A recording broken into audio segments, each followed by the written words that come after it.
امنو درنس ما خو کومل کرونل ما تاسو په دغه ویډیو کې وایو چې د لینکس یو څو بنیادی کمانډونه دي چې هغه موږ تاسو ډیسکسو د لینکس کې سیموږ تاسو کمانډ فرنٹ خلاصو د دې درې طریقې دي. اوله طریقه دا ده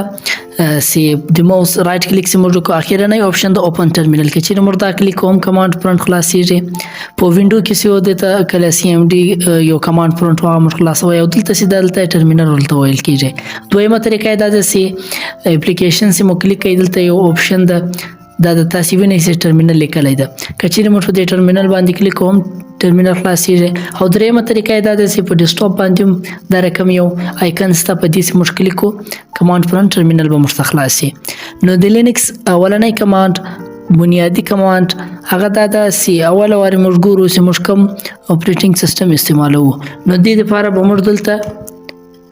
یو نیم ټایپ کو او انټر به کو تاسو کتلای شئ چې دلته ولیکل سو لینکس او کچېره موږ په ډیټیل کې ګورو په تفصیل ګورو چې کوم اپریټینګ سیستم استعمالو کوم ورژن د بیا به موږ یو نیم هایفن ای به ټایپ کو هایفن ای چې موږ ټایپ کوي تاسو کتلای شئ چې لینکس ته د کالی لینکس ته د ورژن لیکالی لینکس یو ډیسټریبیوشنز ته د لینکس هغه استعمالو موږ. او بل کمانډ دا ده چې بنیادی د لینکس ته پی دبلیو ډي دا کار کوي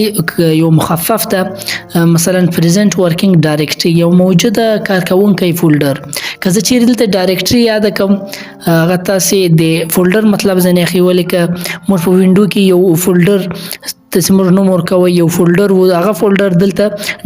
ډیسټریبیوشن په نامه باندې یادېږي. نو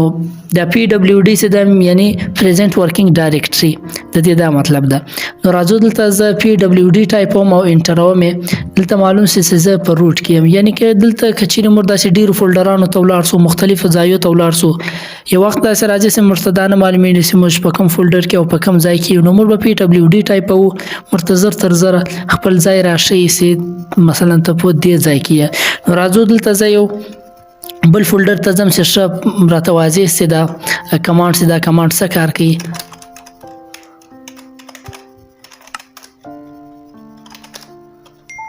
زه راځم دلته پی دبلیو ډي ټایپ وم تاسو کتلای شئ چې اول واره روټ راټول کوي په دویم واره کې سو وای روټ کې په روټ کې بیا په ډیسکټاپ فولډر باندې نو د دې لپاره د پی دبلیو ډي کمانډ استعمالېږي. او بل کمانډ ده ls کمانډ هم د بنیادی کمانډ ده تاسو کتلای شئ چې دلته ما یو استعمال کړی هم ده. ls کمانډ یعنی د لیسټینګ لپاره استعمالېږي چې په کوم فولډر کې موږ ولاړ یو دغه فولډر معلومو چې په دې کې دنه چشتي فولډران دي فایلونه دي چشتي داغه د لپاره بیا ls استعمالېږي که چې دلته ls ټایپ کوم او انټر کوم خو اوس فعلا په ډیسکټاپ باندې د څه شي ستنه کچېره موږ یو فولډر یو فایل باندې کښې نو بیا موږ سره معلومیږي په ډیسکټاپ باندې دا فولډر یا دا فایل ده. او بل بنیادی کمانډ د لینکس سی فولډر ته ننوځي دغه لپاره سی ډي استعمالېږي تاسو کتلای شئ چې دلته ما یو استعمال کړی هم ده. نو راځو دلته بیا استعمالو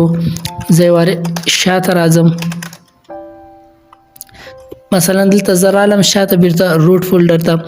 اوس که زه غواړم چې بیرته ډیسکټاپ ته ولاړ سم زه به سی ډي ټایپ کوم او ډیسکټاپ به ټایپ کوم ډیسکټاپ سے می ټایپ کوي انټر وم تاسو کتلای شئ چې ما سی ډي ټایپ کوي بیا سپیس ډیسکټاپ می ټایپ کوي زه ولاړم ډیسکټاپ فولډر ته.